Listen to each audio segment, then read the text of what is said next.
In this video, I'm going to demonstrate dry needling to the patella tendon.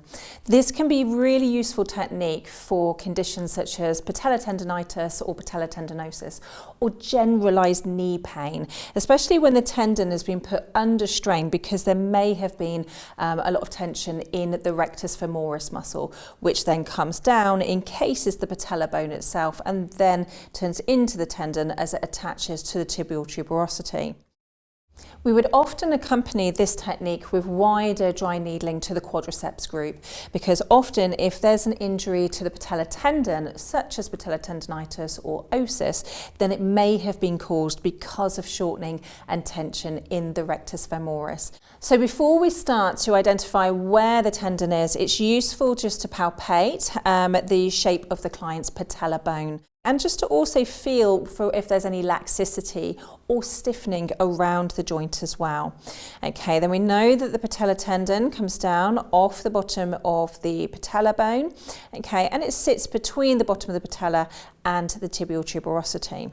If it's difficult to identify, because of the shape of your client's knee, if it's difficult to identify where the patella tendon is when you're using a bolster, you might want to take the bolster away, because obviously then that extends the knee joint a little bit more and it helps the tension in the patella tendon to relax a little bit, and it also relaxes the quadricep group as well. So we're just going to remove that bolster, okay.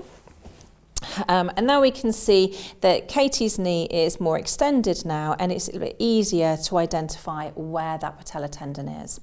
If your client is very sore around the knee as well, you might want to needle in this position. Okay, so we've identified where the patella tendon is. For the purposes of today, we're going to use a 13mm needle. This is one of our smaller needles, and the brand of needles that I'm using today are the Classic Plus. So this is 13mm times 0.20 in diameter. So it's a very small needle, and it's a fine needle as well. Because we're coming into the tendon and it's quite a bony area, we don't need to have a long needle here in order to achieve our goals. So I've identified where the tendon is, I'm holding on to the tendon, and then my needle is going to go perpendicular through the tissue in between my finger and my thumb. I've tapped that needle in, and now I'm pressing that needle in about roughly halfway. I'm keeping the lift in the tissue as I press that needle in as well, and that will also help with any discomfort that the client may experience from that very fine needle going into the tendon. That might be enough to stay in as it is with no activation, especially for that first treatment.